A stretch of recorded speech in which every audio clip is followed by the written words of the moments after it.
प्रिय छात्रों, स्वागत है आपके अपने परिवार आईएएस विद अरिहंत में। आइए करते हैं शुरुआत ज्योग्राफी का। और ज्योग्राफी की करेंगे शुरुआत। और ज्योग्राफी को अगर बेहतर करना चाहते हैं तो आपके लिए अरिहंत की तरफ से बेहतरीन एक बुक लॉन्च की गई है, प्रीलिम्स पॉसिबल। आप प्रीलिम्स पहली बार में ही निकाल सकते हैं अगर आप प्रीलिम्स के प्रति वफादार हैं, अपना प्रीलिम्स निकालना चाहते हैं फर्स्ट टाइम, तो अरिहंत की तरफ से प्रीलिम्स पॉसिबल की ये बुक है जो आपको ज्योग्राफी में बहुत ज्यादा सहायता पहुंचाएगी। इस बुक की अगर हम बात करते हैं कि इस बुक में कौन कौन से बिंदु हैं जिसकी वजह से इस बुक को खास बनाया गया है, तो वो बिंदु हैं आपके chapter wise, topic wise division किया गया है हर टॉपिक का। सबसे मेन बात आती है कि इस बुक में 1990 से लेकर 2023 तक के सभी प्रश्नों को लिया गया है, चाहे वो आईएएस में पूछे गए हों या विगत किसी भी स्टेट एग्जाम में पूछे गए सभी प्रश्नों को यहाँ लिया गया है। सबसे मेन बात अगर देखें कि इस क्वेश्चन की, इस बुक की बात करें तो 100% एरर फ्री है और बेहतर तरीके से इसमें की गई है व्याख्या।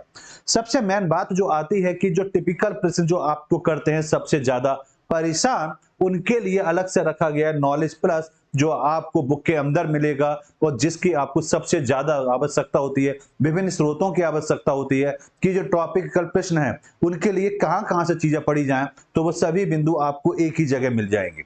सबसे मेन बात अगर देखें तो प्रैक्टिस के लिए आपको 4500 प्लस क्वेश्चन मिल जाएंगे जो आपको बहुत अच्छा सहायता पहुंचाएंगे प्रीलिम्स के लिए।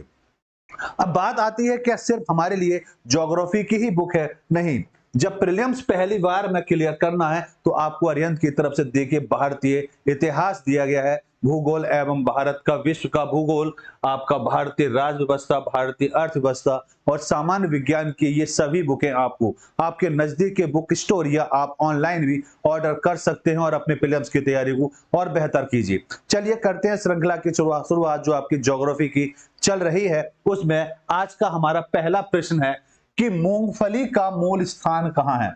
मूंगफली की बात करें तो यह प्रश्न आपका जो पूछा गया है कि मूल स्थान, यूपी पीसीएस मेंस 2010 का यह प्रश्न आपसे पूछा जा रहा है, तो जल्दी से बताएंगे कि मूंगफली का मूल स्थान कहां पर है। ऑस्ट्रेलिया है, ब्राजील है, चीन है, दक्षिण अफ्रीका है। तो फटाफट सभी बच्चे आंसर देंगे। वीडियो को लाइक शेयर भी करते चलेंगे अपने सभी साथियों में ताकि वो अपनी तैयारी को और बेहतर कर सके जो बच्चे प्रीलिम्स देने जा रहे हैं।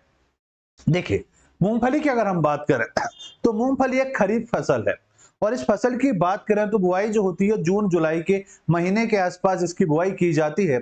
सबसे मेन बात आती है कि इस मूंगफली के मूल स्थान से पहले हम ये देखते हैं कि मूंगफली मूलतः होती कहां कहां पर है। तो मूंगफली को अगर हम देखें तो चीन के अंदर भी होती है, भारत में भी है, नाइजीरिया में, सूडान में, इन सभी देशों में मूंगफली बड़े व्यापक स्तर पर उत्पादन किया जाता है।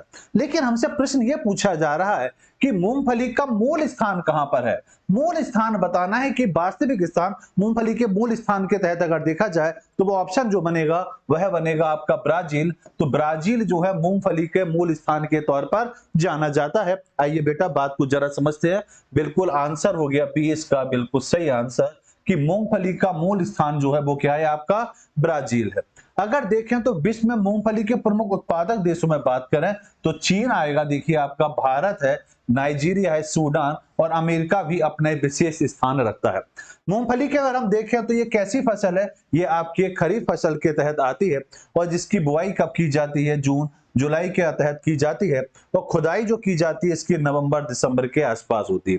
इसकी खासियत यह है कि ये बलुई मिट्टी में उपयुक्त तौर पर होती है। तो क्वेश्चन इसमें देखिए कितने सारे बने कि कौन सी मिट्टी में होती है, कब बोई जाती है, कब खुदाई की जाती है, ये सभी प्रश्न आपके लिए हैं इंपॉर्टेंट। इस बुक की यही खासियत है कि सभी व्याख्या को बड़ा बेहतर तरीके से लिया गया है कि एक प्रश्न को लेकर और किस किस तरीके से प्रश्न आपके लिए बन सकते हैं वो सभी बिंदु आपको यहां मिलेंगे। आइए, बिहार पीसीएस प्री 2002 का यह प्रश्न आपके लिए है। प्रश्न कह रहा है शुष्क भूमि के लिए सर्वाधिक उचित फसल कौन सी होगी। शुष्क भूमि की बात की जा रही है कि शुष्क भूमि के लिए सर्वाधिक उपयुक्त फसल कौन सी हो सकती है।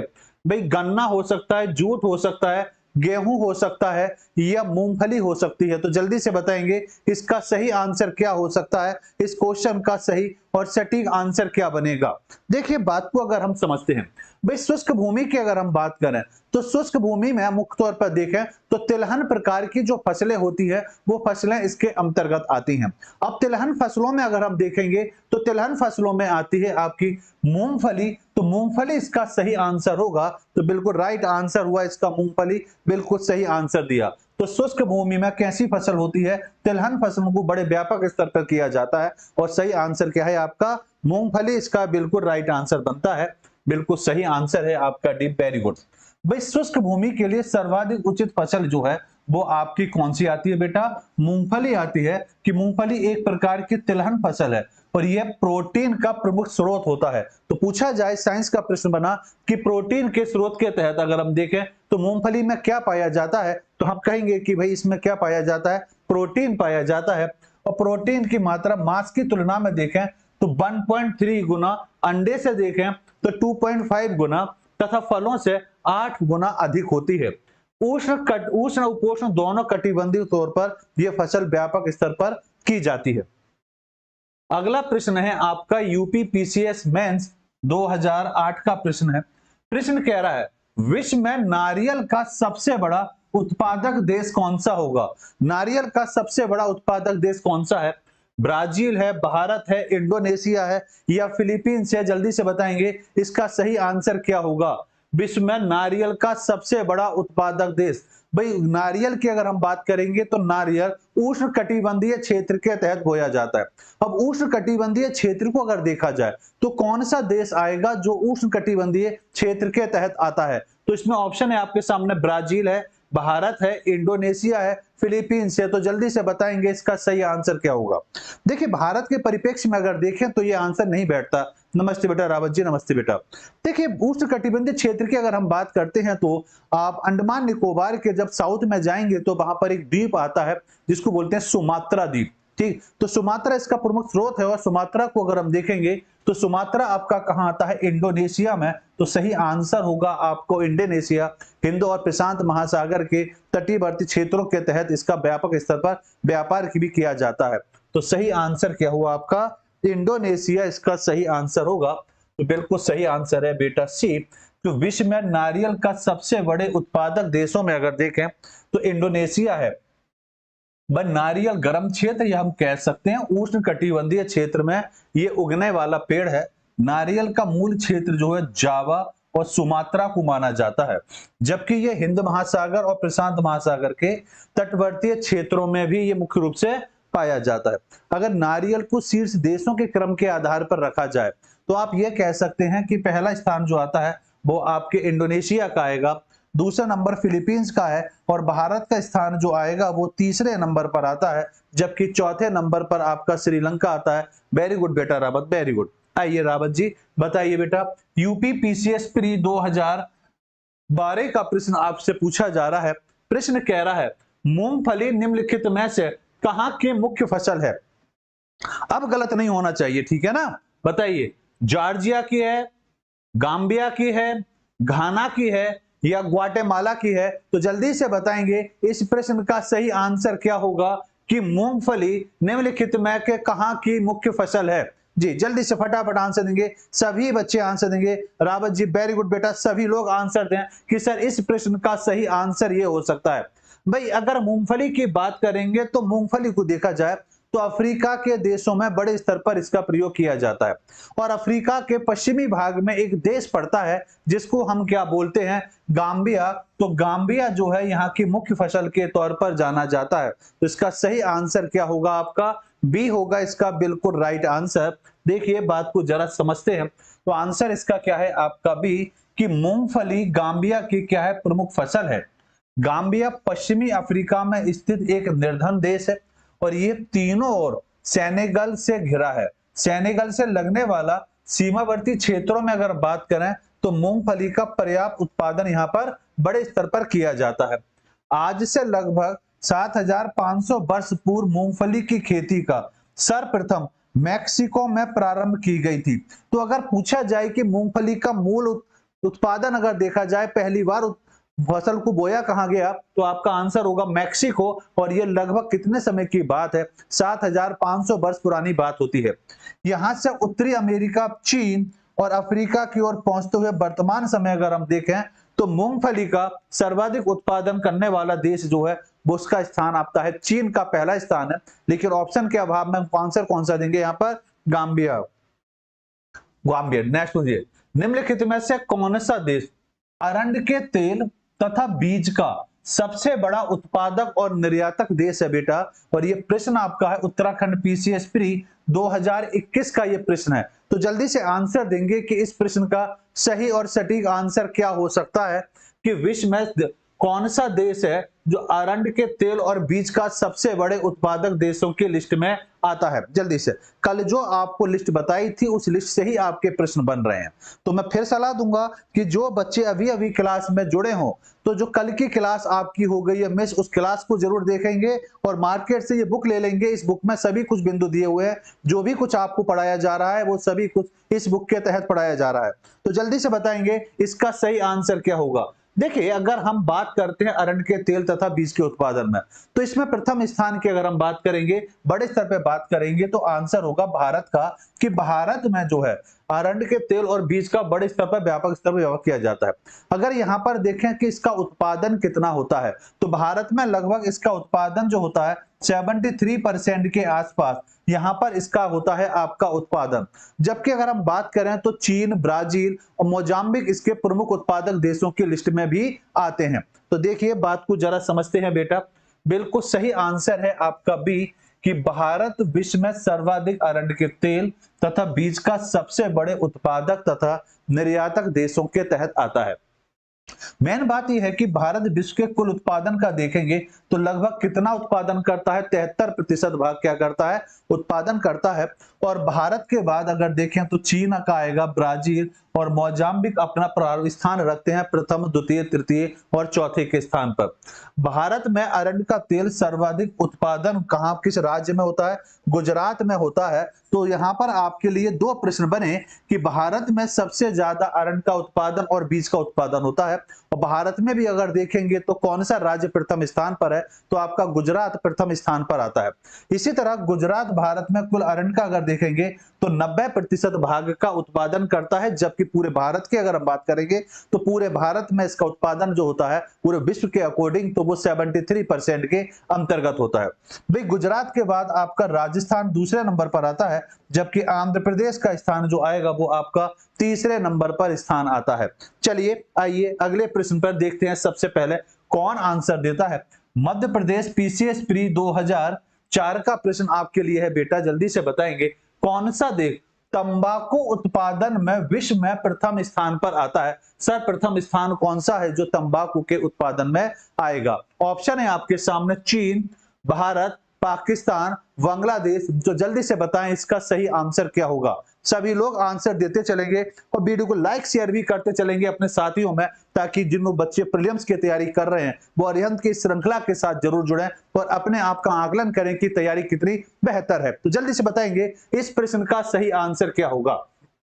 अगर भारत को देखा जाए तो भारत में अगर देखें कि तंबाकू को लाने वाले कौन थे, तो भारत में तंबाकू के लाने वाले जो थे वो थे आपके पुर्तगाली। तो हम ये कह सकते हैं कि पुर्तगाली जो थे, भाई पुर्तगाली भारत में क्या लेकर आए थे? पुर्तगाली भारत में लेकर आए थे आपका तंबाकू।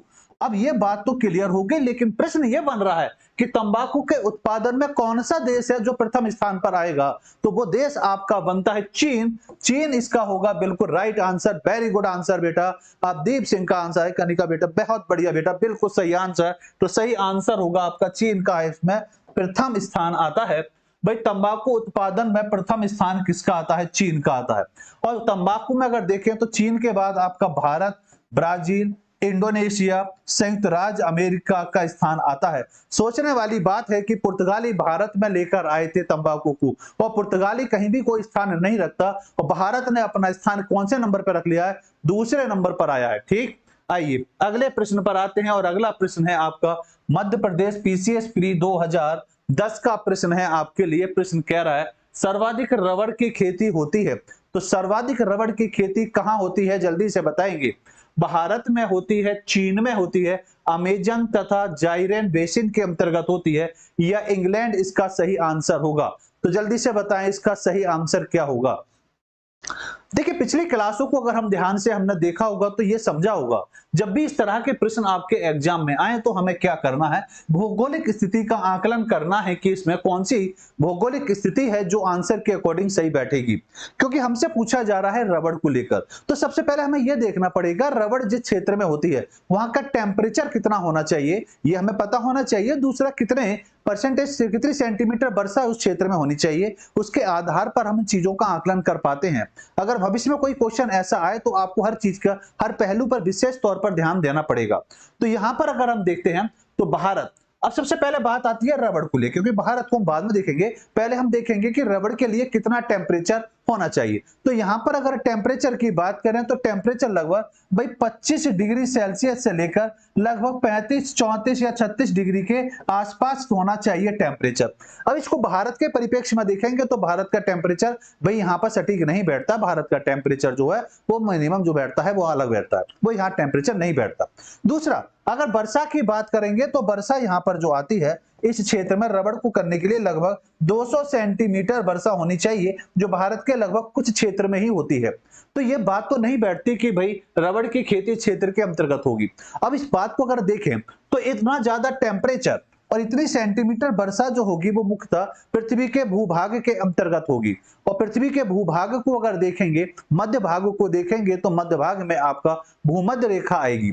अब भूमध्य रेखा के आसपास कौन सा देश आपका बैठ रहा है, तो आंसर होगा अमेजन और जायरेन बेसिन का जो क्षेत्र है, कांगो बेसिन का जो क्षेत्र है वो इसके अंतर्गत आएगा। तो सही आंसर होगा आपका सी होगा इसका बिल्कुल सही आंसर। पिछली क्लासों में हमने चर्चा करी थी कि अमेजन बेसिन का जो क्षेत्र है वहां पर सर्वाधिक वर्षा होती है, सदा हरे वन पाए जाते हैं, और उसी क्षेत्र में पूरी पृथ्वी का अगर औसत वर्षा का परसेंटेज देखेंगे तो निकल के जो आएगा वो आपका क्या निकल कर आएगा, अमेजन बेसिन का क्षेत्र आएगा। ठीक, आइए अगले प्रश्न पर आते हैं। सभी लोग आंसर देंगे।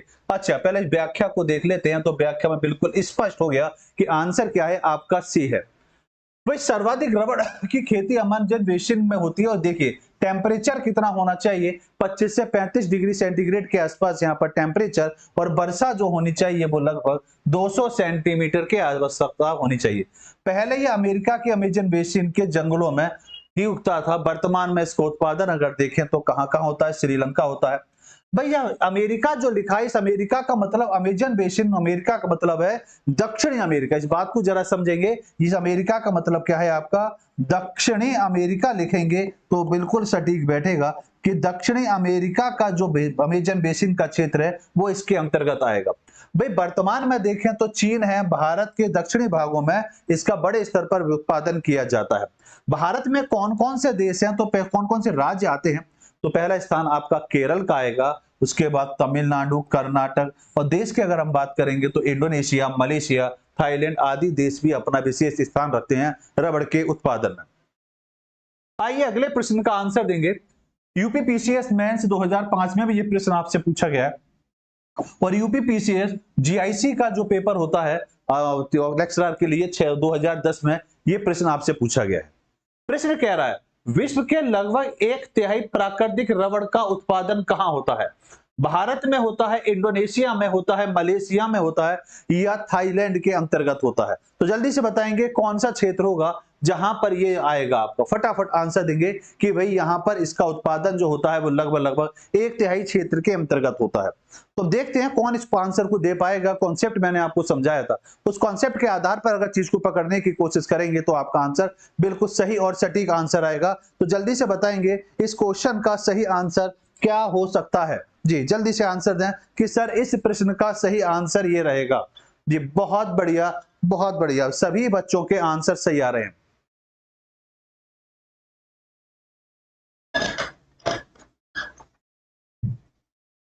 देखिए तो बिल्कुल सही आंसर है सर, थाईलैंड होगा। बहुत सही, थाईलैंड होगा। बहुत बहुत बढ़िया, बिल्कुल वेरी गुड बेटा, थाईलैंड बिल्कुल सही आंसर है। तो व्याख्या में डी बिल्कुल सही आंसर है, क्योंकि आपने अब चीज को बेहतर तरीके से समझ लिया कि कैसे प्रश्न को पहचानना है। पहचानने के दो तरीके, जिस फसल की बात हो रही है उसका टेम्परेचर, कितनी वर्षा होनी चाहिए, क्या भौगोलिक स्थिति होनी चाहिए, अगर इसका आपको पता है और मैप की है बिल्कुल जानकारी, तो आप बेहतर तरीके से अपने प्रश्न का आकलन कर पाएंगे और सही आंसर दे पाएंगे। तो देखिए तो लगभग 1/3 प्राकृतिक रबड़ का उत्पादन कहाँ होता है? आपके थाईलैंड में होता है। विश्व में लगभग 90% रबड़ का उत्पादन जो होता है वो दक्षिण पूर्वी एशिया में होता है, और विश्व के उत्पादन का 32% भाग कहां पर है? आपका थाईलैंड के अंतर्गत आता है। प्राकृतिक रबड़ का वार्षिक उत्पादन जो है वो कहां पर है? थाईलैंड में है, जो लगभग 3,167,000 मैट्रिक टन के आसपास होता है, जो विश्व में लगभग 1/3 के आसपास बैठेगा। रबड़ उत्पादन में थाईलैंड के पश्चात आपका इंडोनेशिया, वियतनाम और भारत का स्थान आता है, और भारत में पहले स्थान पर जो राज्य है वो आपका कौन सा है? केरल है, फिर आपका तमिलनाडु है। प्रश्न है बेटा यूपी पीसीएस प्री 2002 का ये प्रश्न है। प्रश्न कह रहा है आपसे कि निम्नलिखित में से कौन अनाज के दानों का उत्पादक है? अनाज के दानों का उत्पादन कौन करता है? ओट मील करता है, सेगो करता है, सोया फ्लोर करता है, या अरारोट इसके अंतर्गत आएगा? तो जल्दी से बताएंगे इसका सही और सटीक आंसर क्या होता है। जी फटाफट आंसर देंगे कि इस प्रश्न का सही आंसर क्या होगा। जी जल्दी से आंसर दें कि निम्नलिखित में से कौन अनाज के दोनों दानों का उत्पादक है? फटाफट आंसर देंगे। वेरी गुड, बहुत बढ़िया। तो इसका सही आंसर होगा ओटे मील जो है, ओटे मील अनाज के दानों के उत्पादन के तौर पर जाना जाता है। इसे जई भी कहा जाता है। इसे क्या बोला जाता है? इसे जई के नाम से भी जाना जाता है। अब बात आपके समझ में आ गई होगी। इसमें दलिया बनाया जाता है। दलिया आपने देखा होगा, दलिया जरूर खाया होगा, तो ये दलिया के लिए ही है। तो दलिया के लिए क्या होता है? ओटे मील इसके तहत आएगा, जो इसके ओट दानों के मूल अनाज के दानों के रूप में जाना जाता है। तो वो कौन सा है? ओट मील इसके अंतर्गत आएगा। इसे देखिए जई भी कहा जाता है, जई भी कहा जाता है। इसे दलिया बनाया जाता है और इसकी खेती गेहूं के साथ की जाती है। इसके लिए वे सभी भौगोलिक दशाएं आवश्यक होती हैं जो गेहूं के लिए आवश्यक होती हैं। और अगर देखा जाए तो इसकी खेती मुख्य रूप से उत्तरी गोलार्ध में होती है।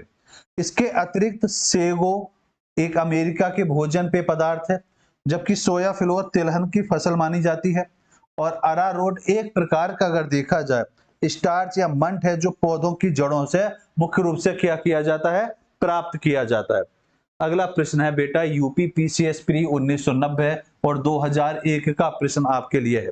प्रश्न कह रहा है निम्नलिखित में से कौन सा फसल उष्ण कटिबंधीय नहीं है? उष्ण कटिबंधीय फसल कौन सी नहीं होगी? ऑप्शन है आपके सामने अखरोट, नारियल, सेब, काजू। तो जल्दी से बताएंगे कि इसका सही आंसर क्या हो। भाई उष्ण कटिबंधीय लिखा है, तो उष्ण कटिबंधीय मतलब जहां गर्म थोड़ी सी होती हो, तो गर्मी में कौन सी फसल नहीं होगी? भाई अखरोट है, नारियल है, काजू है, या सेब है। तो जल्दी से बताएंगे इसका सही आंसर क्या है।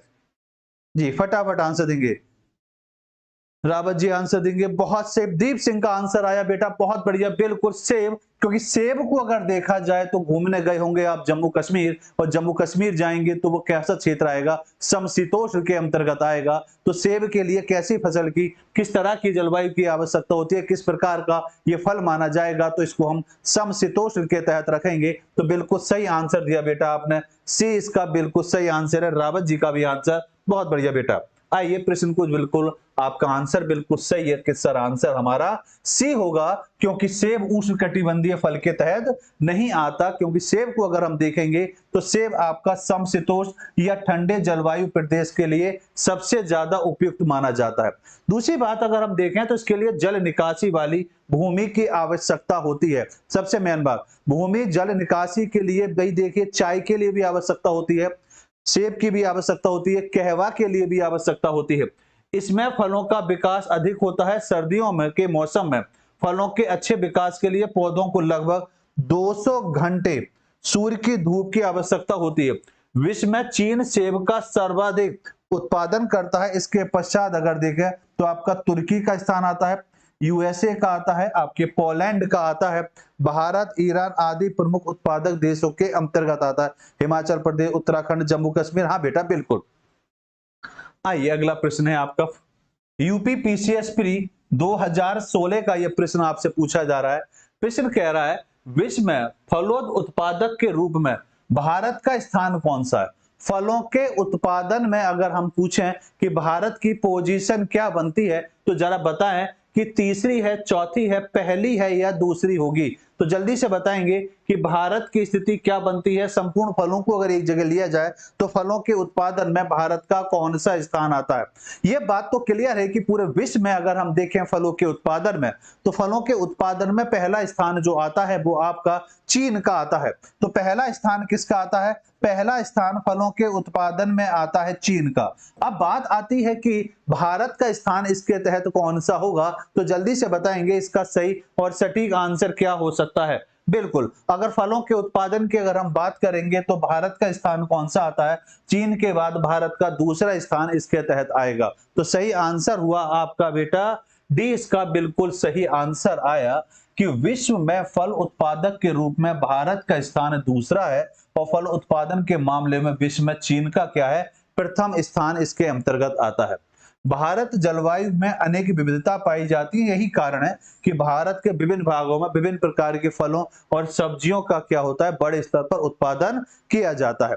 आइए अगले प्रश्न का आंसर दीजिए, सभी लोग अपने प्रश्न का आंसर दें। यूपी पीसीएस प्री 2021 का प्रश्न आपसे पूछा जा रहा है कि लौंग निम्नलिखित में से किसका निरूपण है?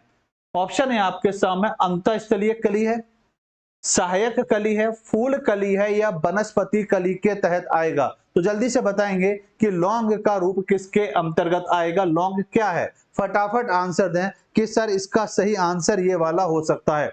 जी जल्दी से बताएं, जी जल्दी से आंसर दीजिए कि इसका सही और सटीक आंसर कौन देता है। देखिए बात को जरा समझेंगे भाई, लौंग की अगर हम बात करेंगे तो लौंग के निरूपण जो किया जाता है फूल कली के रूप में किया जाता है। पेड़ पौधों के होते हैं जो इसकी फूल होता है वो लौंग कली के रूप में जाना जाता है। तो सही आंसर जो होगा आपका सी, इसका बिल्कुल राइट आंसर बनता है।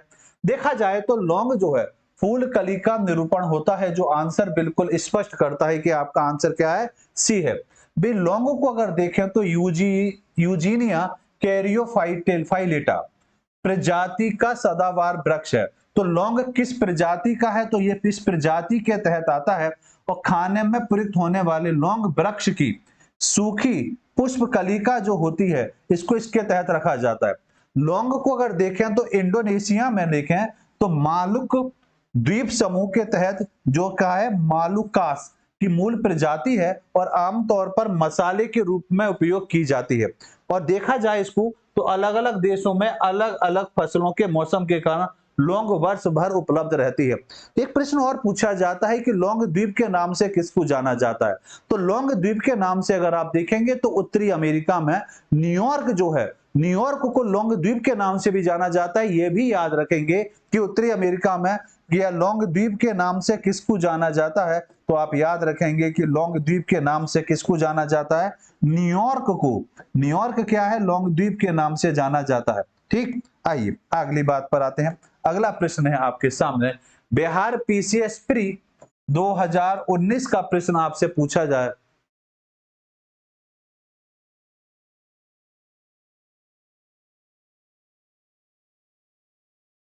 जी बेटा, प्रश्न है आपके सामने, निम्नलिखित में से कौन सा देश विश्व का सबसे अधिक केसर उत्पादन करने वाला देश है? केसर उत्पादन करने वाला सबसे बड़ा देश कौन सा है? आपका स्पेन है, ग्रीस है, न्यूजीलैंड है या आपका ईरान होगा। जल्दी से बताएंगे कौन सा देश इसके अंतर्गत आएगा जो केसर उत्पादन करने वाले देशों की लिस्ट में आएगा। बिल्कुल दीप सिंह का आंसर आया, बहुत बढ़िया बेटा, बिल्कुल सही आंसर आया कि सर ईरान है। और ईरान को अगर देखें तो इसका योगदान जो बैठता है वो लगभग 90% उत्पादन जो होता है केसर का वो आपका ईरान के अंतर्गत होता है। इसके बाद अगर स्थान रखेंगे तो भारत का भी स्थान आएगा, स्पेन का भी स्थान आएगा, ग्रीस का भी मुख्य तौर पर स्थान आता है किसमें? केसर के उत्पादन में। बहुत बढ़िया, तो प्रश्न का आंसर आपका बिल्कुल सही कि आंसर होगा सर इसका डी, कि विश्व का सर्वाधिक केसर उत्पादन करने वाला देश कौन सा है? आपका ईरान बनता है। और विश्व के कुल केसर उत्पादन में ईरान का कितना योगदान है? 90% योगदान है, जो बहुत बड़ा योगदान माना जाएगा। भाई ईरान के बाद अगर केसर उत्पादन में नाम आता है तो भारत का द्वितीय स्थान आता है, इसके बाद आपका स्पेन है, इसके बाद आपका ग्रीस है और स्थान आता है। केसर का वनस्पतिक नाम अगर पूछा जाए जो आपका साइंस में पूछा जाएगा वो आपका है क्रोकस स्टेटाइबस जिसका मुख्य नाम है, जिसको सैफरन के नाम से भी जाना जाता है। भारत में केसर का एकमात्र उत्पादक राज्य कौन सा है? जम्मू कश्मीर है। तो भारत में पूछा जाए कि भारत में केसर का उत्पादन करने वाला राज्य कौन सा है, तो वो आपका कौन सा है बेटा?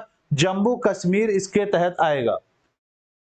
बिहार पीसीएस प्री 2018 का प्रश्न आपसे पूछा जा रहा है, वह देश जो विश्व में रेशम का सबसे बड़ा उत्पादक है। तो जल्दी से बताएंगे कौन सा देश है जो रेशम का सबसे बड़े उत्पादक के तौर पर जाना जाता है?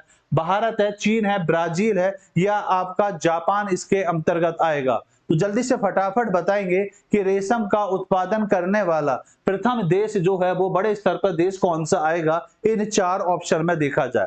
क्योंकि अगर हम बात करते हैं रेशम के उत्पादन में तो भारत, उज्बेकिस्तान, ईरान, थाईलैंड इनके भी मुख्य तौर पर नाम आते हैं। लेकिन यहाँ पर ऑप्शन हमें देखना है कि सही आंसर क्या होगा। जल्दी से बताएंगे क्वेश्चन नंबर 33 का। देखिए बेटा, विश्व में रेशम के उत्पादन में सबसे बड़ा जो उत्पादक देश वो कौन सा है? आपका चीन आता है। चीन के बाद आपके भारत का नाम आएगा, उज्बेकिस्तान का नाम आएगा, थाईलैंड का नाम आएगा, ईरान का नाम बड़े स्तर पर आता है। और कल जो हमने लिस्ट बनाई थी उस लिस्ट को जरूर याद करेंगे, सभी प्रश्न आपको वहीं से मिल रहे हैं। ठीक, प्रश्न आपका है और आंसर इसका बिल्कुल सही आंसर बना कि विश्व में रेशम का सबसे बड़ा उत्पादक देश कौन सा है? आपका चीन आता है। और इसके पश्चात अगर हम देखें तो भारत, उज्बेकिस्तान, ईरान, थाईलैंड और ब्राजील का भी मुख्य स्थान आता है, जो सीक्वेंस वाइज आएगा। भाई रेशम की उत्पत्ति सर्वप्रथम देखी जाए तो चीन में हुई थी। ये एक प्रकार के कीड़े से प्राप्त किया जाता है और इसका उत्पादक मुख्य तौर पर देखा जाए उष्ण एवं उपोष्ण कटिबंधीय क्षेत्रों में इसका उत्पादन किया जाता है। विश्व के कुल रेशम उत्पादन का देखें तो 80% से अधिक उत्पादन जो होता है वो आपका पूर्वी एवं दक्षिण पूर्वी एशिया में होता है। यूएसए, भारत, फ्रांस, जर्मनी कच्चे रेशम के आयातक देश हैं। ये इंपॉर्टेंट प्रश्न है, ये आपके एग्जाम में पूछा हुआ प्रश्न है और ये कई बार आया है। तो जल्दी से बताएंगे अगले प्रश्न का आंसर कि यूपी पीसीएस प्री 2021 का प्रश्न देंगे कि इसका प्रश्न का आंसर क्या हो सकता है बेटा? प्रश्न कह रहा है निम्नलिखित में से किस कुल के पौधे से टापा कपड़ा बनाया जाता है? एस्किलपिएडेटेसी से, मोरेसी से, ग्रेमिनी से या मालवेसी? तो कौन सा ऑप्शन होगा? A B C D. A B C D में बताइए कि इसका सही ऑप्शन कौन सा बैठता है जो इसके अंतर्गत आएगा जिससे टापा कपड़ा बनाया जाता है? तो फटाफट बताएंगे इसका सही और सटीक आंसर क्या हो सकता है? जी बी आंसर, बहुत बढ़िया, बी आंसर बिल्कुल सही आंसर दिया है। रावत जी का आंसर बिल्कुल सही आया है कि सर मोरेसी होगा। मोरेसी कुल पौधे में से देखा जाए तो उससे टापा प्रकार का कपड़ा बड़े स्तर पर बनाया जाता है। बहुत बढ़िया। तो मोरेसी कुल के पौधे से ही टापा कपड़ा बनाया जाता है, अर्थात टापा कपड़ा जो होता है पेपर मलबरी जो कि मोरेसी कुल के उत्पादक होता है, वहां से इसको बड़े स्तर पर प्राप्त किया जाता है। ये पादप एशिया कुछ प्रशांत महासागरीय द्वीपों में रेशों के लिए उगाया जाता है जिसका उपयोग कपड़ों के निर्माण में किया जाता है। अगला प्रश्न आपसे बनता है और प्रश्न कह रहा है कि विश्व में घाना चावल के उत्पादन में भारत का स्थान कौन सा आता है? प्रथम, द्वितीय, तृतीय या चतुर्थ होगा? तो जल्दी से बताएंगे इस प्रश्न का सही आंसर क्या होगा कि भारत का कौन सा स्थान आएगा? धान चावल के उत्पादन में कौन सा स्थान होगा? धान चावल के उत्पादन में भारत का कौन सा स्थान है? तो जल्दी से बताएं प्रथम, द्वितीय, तृतीय या चतुर्थ इसके अंतर्गत आएगा? जी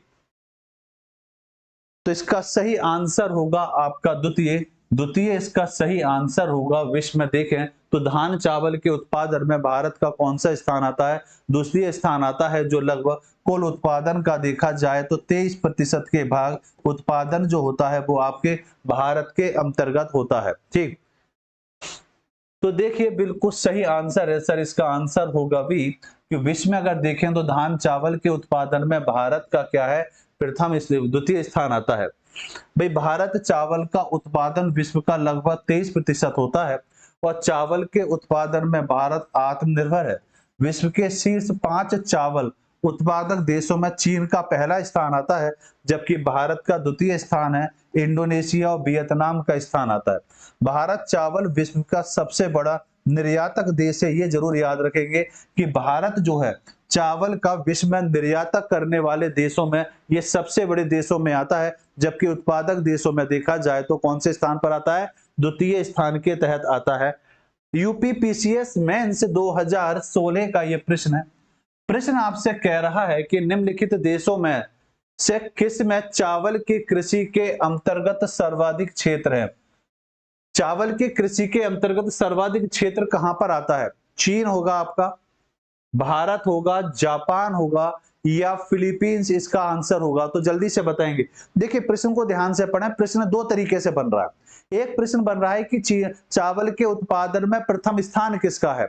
यहां प्रश्न बन रहा है कि चावल की कृषि के अंतर्गत सर्वाधिक क्षेत्र अगर देखा जाए तो सर्वाधिक क्षेत्र किस देश का आएगा। तो जल्दी से बताएंगे आंसर क्या होगा। चीन होगा, भारत होगा, जापान होगा, फिलीपींस होगा। रावत बेटा जल्दी से आंसर देंगे, दीप सिंह आंसर देंगे। क्वेश्चन नंबर टाइप करके जवाब देंगे तो ज्यादा बेहतर रहेगा कि इसका आंसर यह रहेगा। देखिए मैंने अभी आपके साथ चर्चा करी थी बेटा।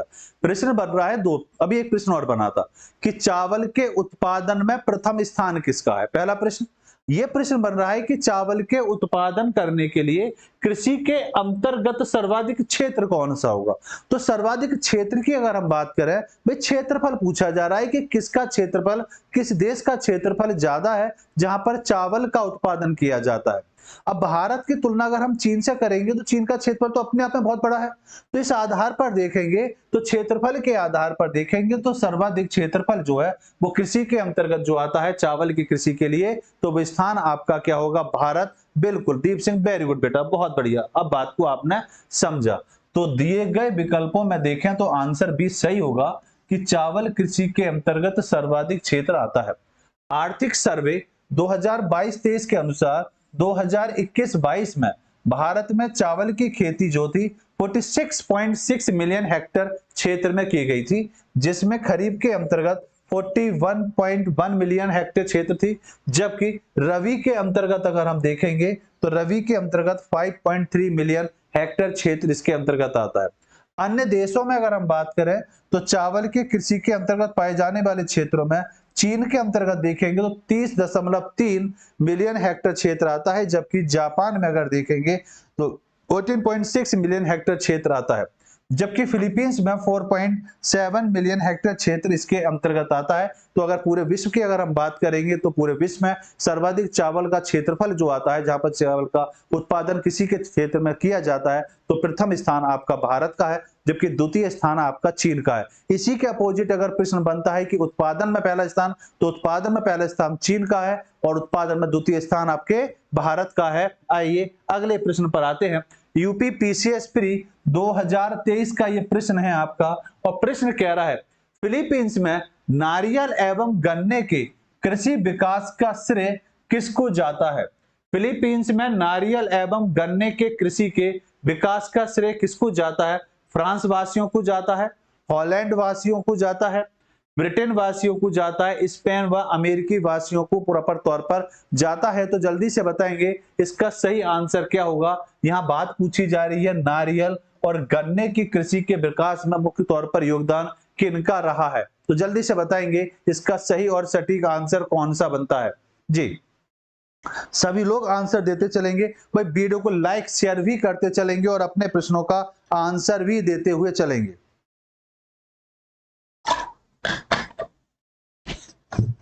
जी बेटा देखिए यहां पूछा जा रहा है कि फिलीपींस में नारियल और गन्ने की कृषि का श्रेय सबसे ज्यादा जो दिया जाता है वो स्पेन और अमेरिकी वासियों को दिया जाता है। इन्होंने ही यहाँ पर नारियल और गन्ने की कृषि को बढ़ावा दिया था।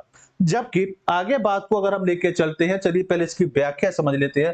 तो इसका आंसर हो गया बिल्कुल डी कि फिलीपींस में अगर नारियल और गन्ने की कृषि की बात करेंगे तो इसका श्रेय किसको जाता है? अमेरिका और स्पेन को जाता है।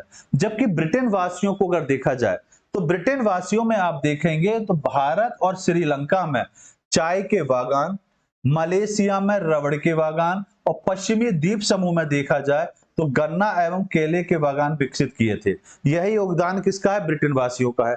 जबकि इंडोनेशिया में देखा जाए तो इंडोनेशिया में गन्ने की कृषि का श्रेय जो दिया जाता है वो किसको दिया जाता है? हॉलैंड वासी, जिनको हम डचों के नाम से जानते हैं। जो ब्रिटिश कंपनियां उस दौर में आई थी उनमें से एक कंपनी थी डच, जिसको हॉलैंड के नाम से भी हम लोग जानते हैं। आइए अगला प्रश्न आपसे है बेटा, UP PCS pre 2013, UP lower PCS 2010 में ये प्रश्न आपसे पूछा जा चुका है कि निम्नलिखित में से कौन सा देश अपने कुल निर्यात से प्राप्त धन का लगभग 2/3 चावल के व्यापार से प्राप्त करता है, कि जितना भी जो उसको मनी मिलती है वो मनी का 2/3 योगदान जो है वो किसका है? चावल का है। ऑप्शन है आपके सामने जापान, थाईलैंड, म्यांमार या इंडोनेशिया इसके अंतर्गत होगा। तो जल्दी से बताएंगे कौन सा देश है जिसको 2/3 मनी जो प्राप्त होती है वो आपको चावल से प्राप्त होती है। तो जल्दी से आंसर देंगे बेटा कि इस प्रश्न का सही आंसर क्या हो सकता है। प्रश्न आपके सामने है 38 और 38 का आंसर देंगे कि 38 का सही आंसर क्या हो सकता है। जी, सभी लोग आंसर देते हुए चलेंगे और अपने प्रश्न का आंसर भी दीजिए। वीडियो को लाइक शेयर भी करिए और फटाफट बताइए कि इस प्रश्न का सही आंसर क्या होगा। देखिए, अगर यहाँ पर हम कह के धन की जो प्राप्ति होती है, 2/3 चावल का योगदान जो इसमें दे, 2/3 चावल से जो व्यापार से प्राप्त किया जाता है, तो वो देश आपका कौन सा है? म्यांमार। म्यांमार इसका सही आंसर होगा। नहीं बेटा, इंडोनेशिया नहीं, सही आंसर क्या है? म्यांमार होगा। तो प्रश्न अवधि के अनुसार म्यांमार अपने कुल निर्यात धन प्राप्ति का लगभग 2/3 प्राप्त करता है, जबकि म्यांमार अधिक मात्रा में चावल का निर्यात करता है। वर्तमान समय में 2023 में सांख्यिक आंकड़ों के अनुसार 2021-22 में Bharat, Thailand, Vietnam, Pakistan, Myanmar शीर्ष 5 चावल निर्यातक देश है।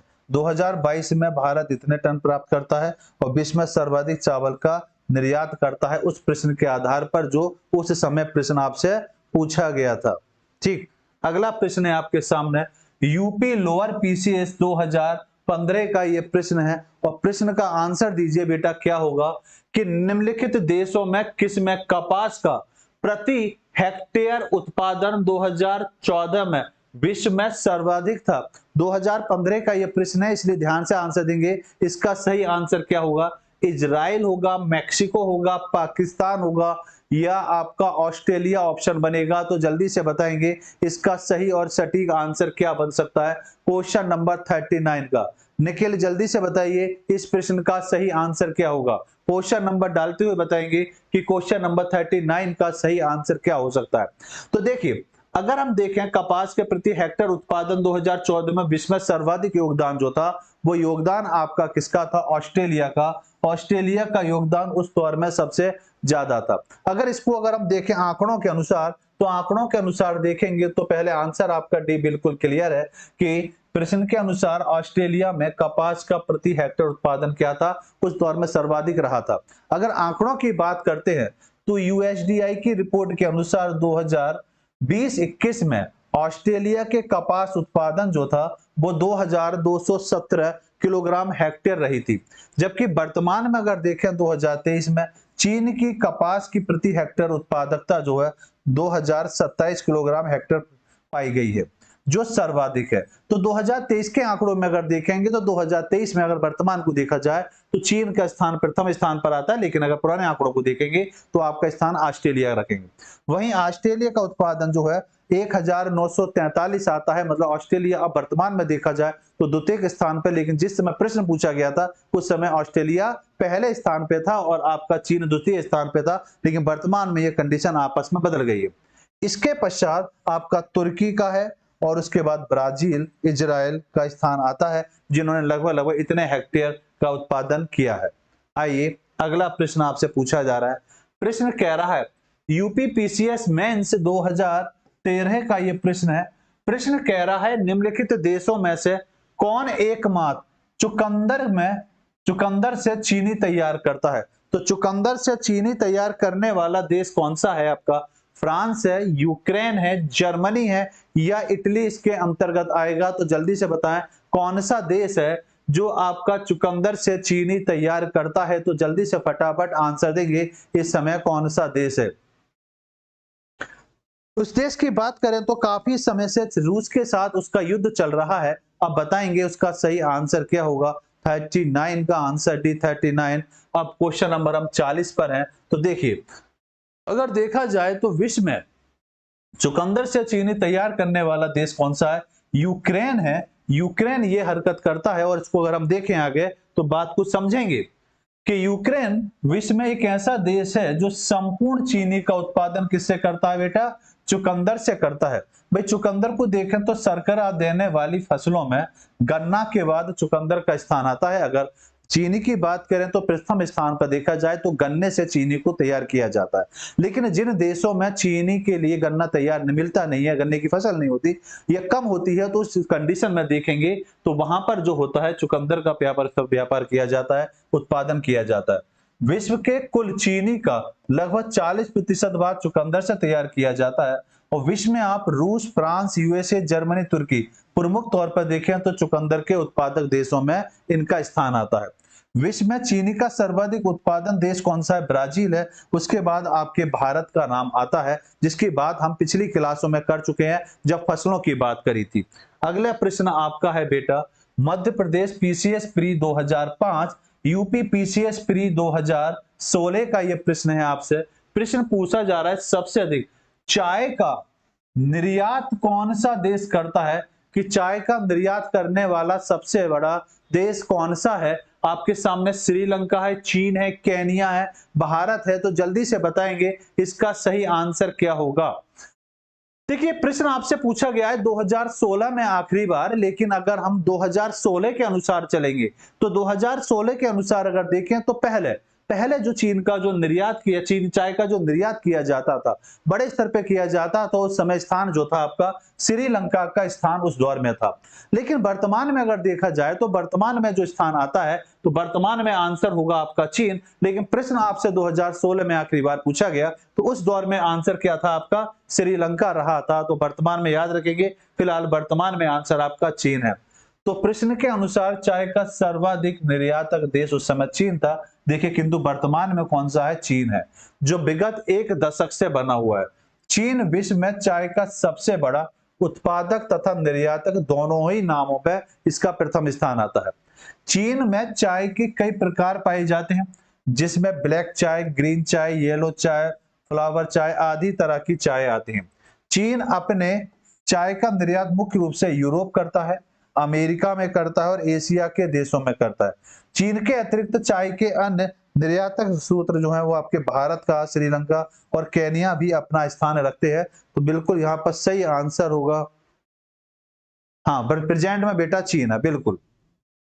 अगला प्रश्न है आपका यूपी पीसीएस मेंस 2015 का यह प्रश्न है आपके सामने। यूएसए के निम्नलिखित राज्यों में से किस में कॉफी का उत्पादन होता है? तो कॉफी का उत्पादन किस में होता है ये आपको बताना है। फ्लोरिडा में होता है। बात कहां की पूछी जा रही है? यूएसए के निम्नलिखित में से किस में कॉफी का उत्पादन होगा? तो फ्लोरिडा है, कैलिफोर्निया है, हवाई द्वीप है या एरिजोना इसके अंतर्गत आएगा। तो कहां पर होता है जल्दी से बताएंगे कि कहां भी इस जगह भाई हम ये कह सकते हैं कि आपकी कॉफी का उत्पादन होता है। तो नॉर्थ अमेरिका को अगर हम देखेंगे तो नॉर्थ अमेरिका में आप देखेंगे कि जो क्षेत्र है वो भाग जो है वो भाग कौन सा है? तो वो भाग आपका आता है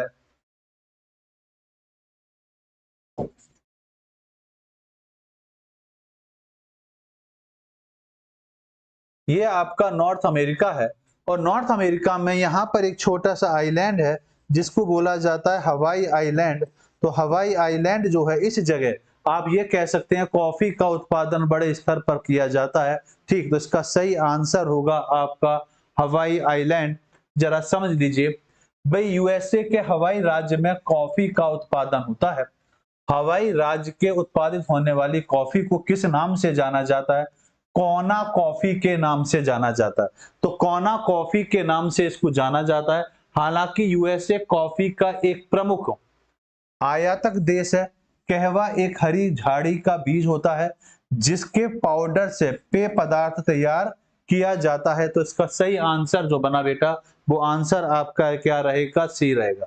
उत्तराखंड लोअर पीसीएस प्री 2010 का ये प्रश्न आपके सामने है। प्रश्न कह रहा है निम्नलिखित में से किसे जैविक खाद्य के रूप में प्रयुक्त किया जाता है?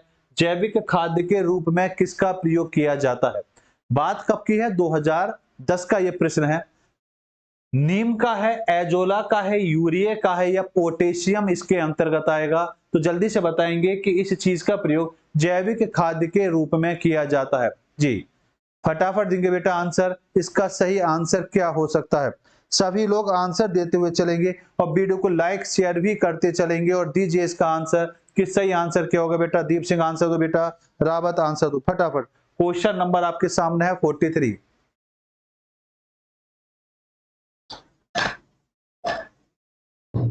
देखिए उसको क्या बोला जाता है? यह जोला, यह जोला जो है इसका जैविक खाद्य के रूप में प्रयोग किया जाता है।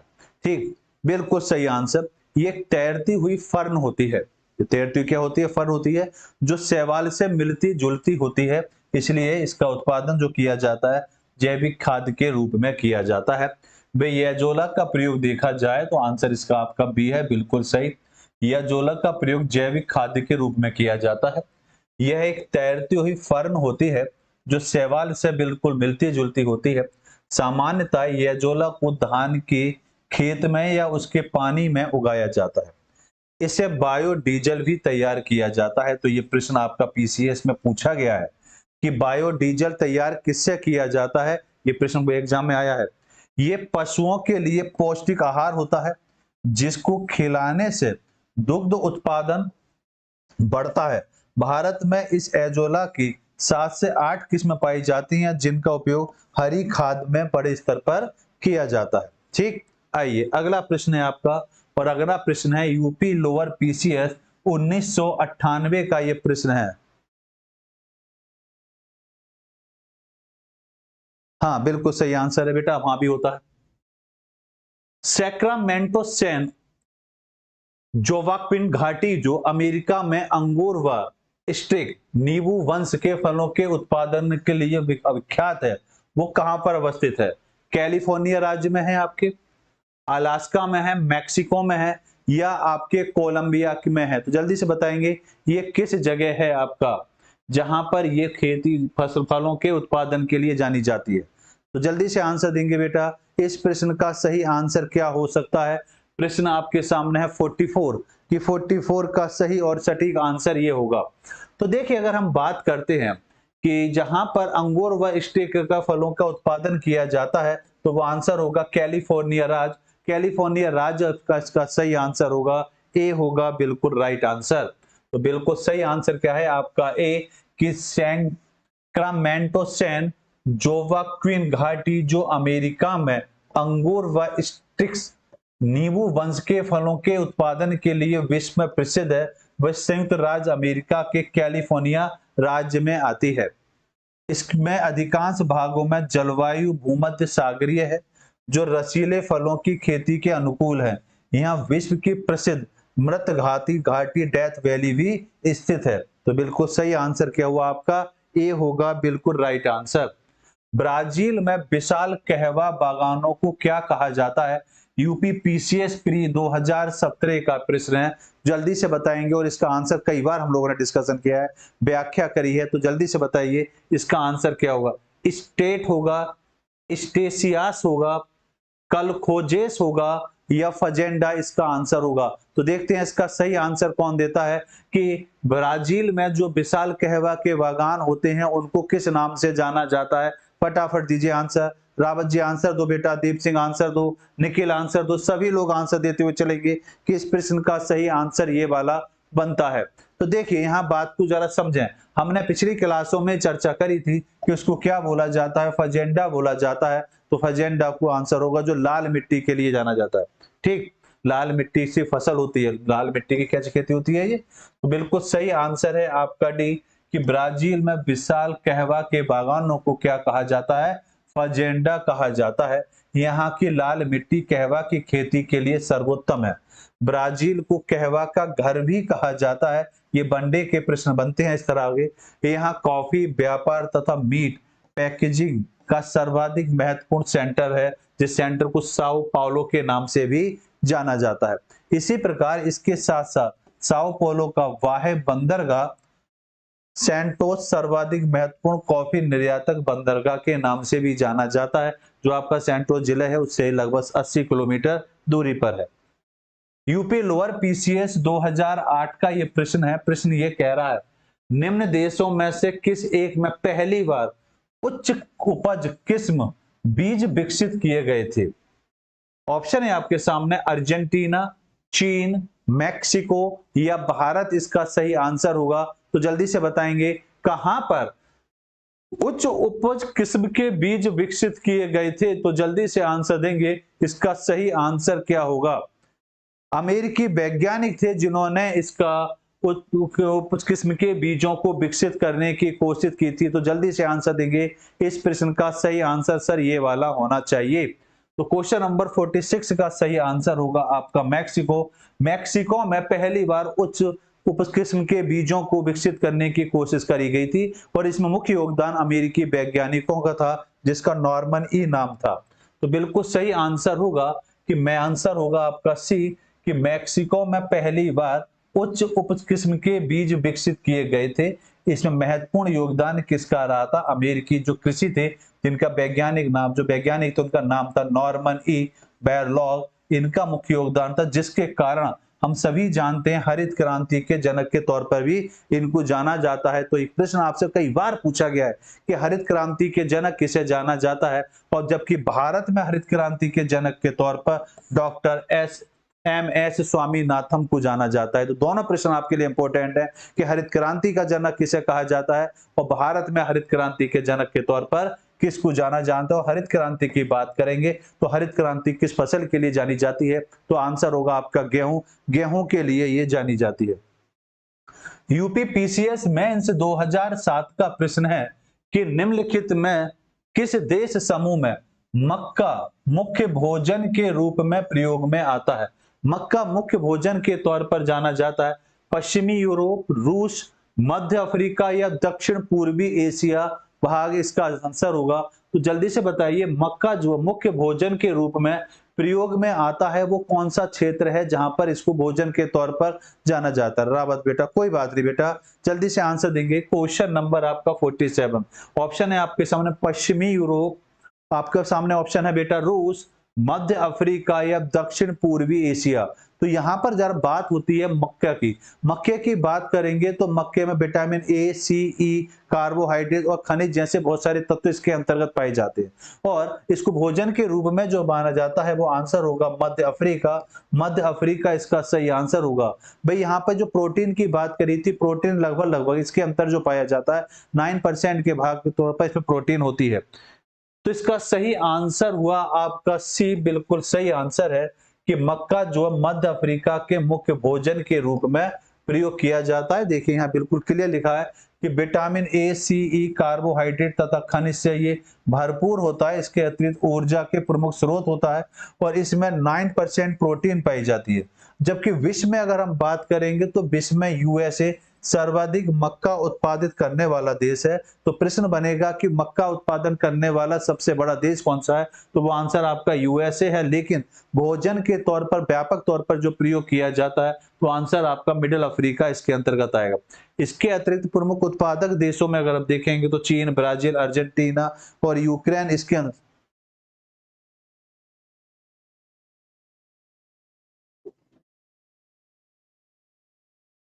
हाँ बिल्कुल बिल्कुल, बहुत बढ़िया बेटा, करंट अफेयर्स भी अच्छा रख रही है अपना।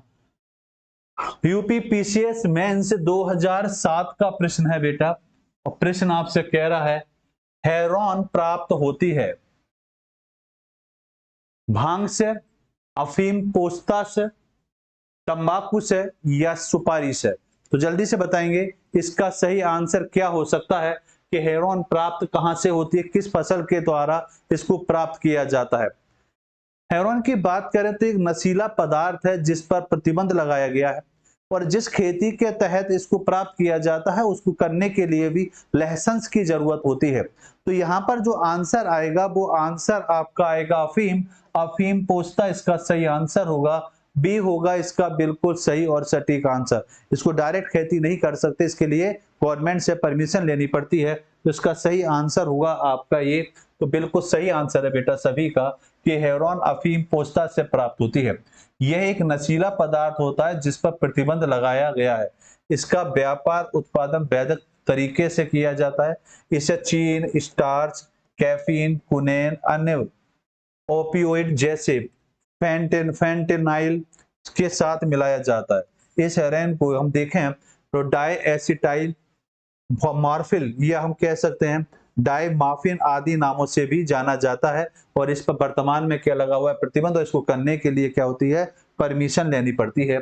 मध्य प्रदेश पीसीएस प्री 2015 का ये प्रश्न है। अल्फा अल्फा है एक प्रकार की घास, एक जनजाति, एक पशु या एक नगर के तौर पर इसको जाना जाता है। तो जल्दी से बताएंगे अल्फा अल्फा क्या है? अल्फा अल्फा क्या है? जल्दी से बताएं भाई। अल्फा अल्फा दक्षिण एशिया में बड़ी चर्चा में रहती है। तो जल्दी से बताएंगे दक्षिण एशिया का ये प्रश्न है। तो इसका सही आंसर क्या होगा? जल्दी से बताएं। बिल्कुल बिल्कुल सही आंसर होगा। एक प्रकार की घास है। ये कैसी है? एक प्रकार की घास है जिसे लुड़सन घास के नाम से भी जाना जाता है। तो इसका सही आंसर होगा आपका ए होगा कि अल्फा अल्फा एक प्रकार की क्या है बेटा? घास है। ये दक्षिण एशिया में अगर देखें तो लुड़सन घास के नाम से भी इसको जाना जाता है। ये मुख्य रूप से मटर परिवार के फेवासिए का फूल देने वाला एक पौधा होता है जिसकी खेती पशुओं के चारे के लिए की जाती है। इसकी उत्पत्ति संभवतः दक्षिण पश्चिमी एशिया के देश में अगर हम देखें तो तुर्की होगा आपका, ईरान होगा, अफगानिस्तान में मानी जाती है। इसमें इसे एक बार बोने के पश्चात 4 से 5 साल तक उपजाया जा सकता है। तो इसका सही आंसर क्या होगा आपका? ए होगा इसका बिल्कुल राइट आंसर। अगला प्रश्न है यूपी पीसीएस मेंस 2015 का ये प्रश्न है। और प्रश्न कह रहा है निम्नलिखित देशों में किस में धान की उत्पादकता सर्वाधिक है? कि धान की उत्पादकता सर्वाधिक कहां पाई जाती है?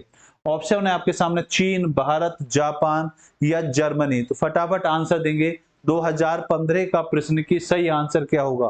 फटाफट दीजिए बेटा इसका आंसर क्या होगा, क्योंकि इस प्रश्न पर चर्चा काफी देर तक हमने आज की है। तो देखते हैं इसका सही आंसर कौन दे सकता है कि सर इस प्रश्न का सही और सटीक आंसर ये वाला रहेगा जी। तो यहां देखा जाए तो धान की उत्पादकता को देखा जाए तो उत्पादकता में पहला स्थान आपका चीन का आता है।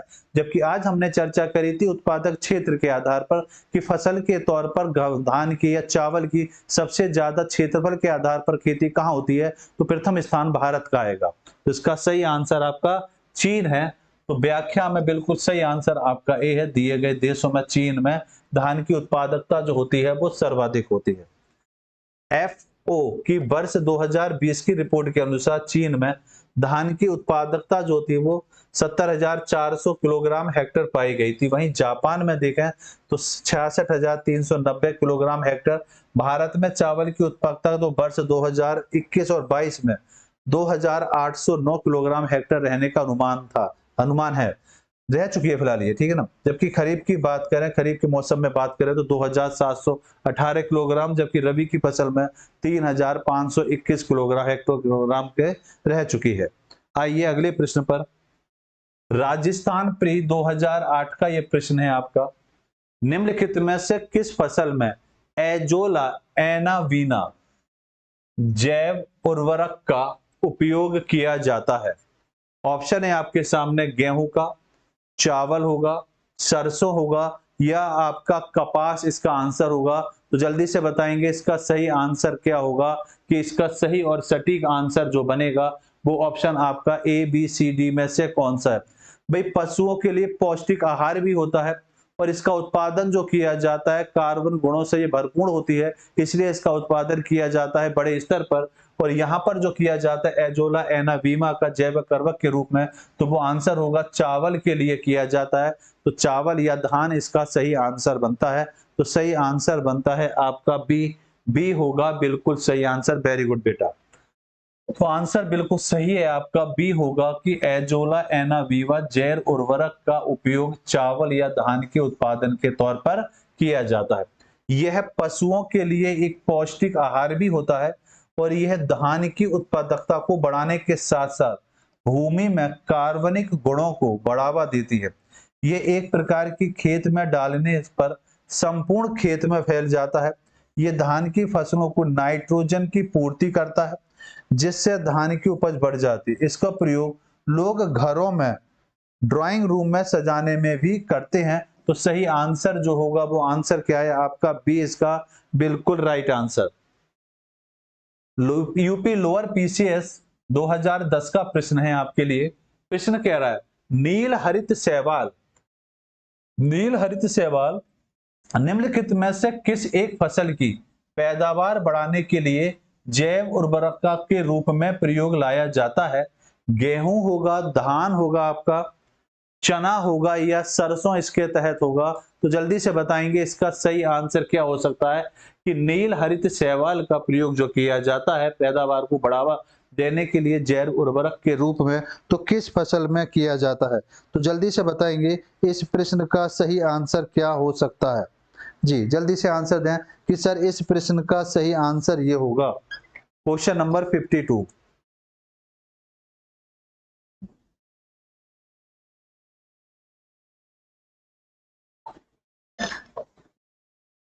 जी बेटा, तो सही आंसर क्या हुआ?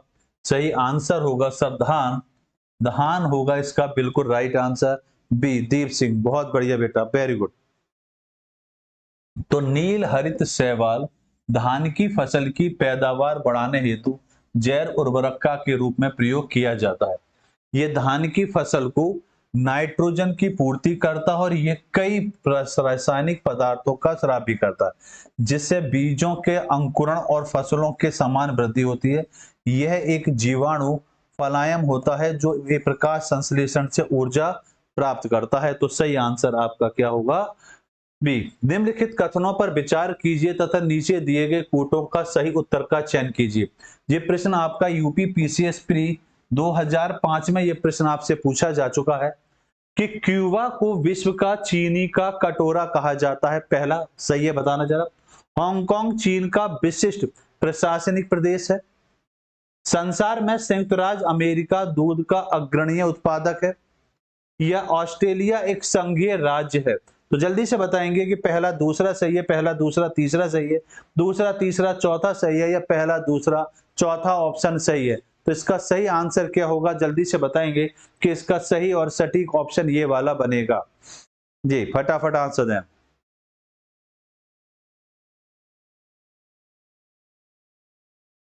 फटाफट आंसर देंगे। क्वेश्चन नंबर 53 को ध्यान से पढ़ेंगे और ध्यान से पढ़कर आंसर देंगे। और मैं सलाह देना चाहूंगा कि ये सभी कॉन्सेप्ट कहां से पढ़ाए जा रहे हैं आपको?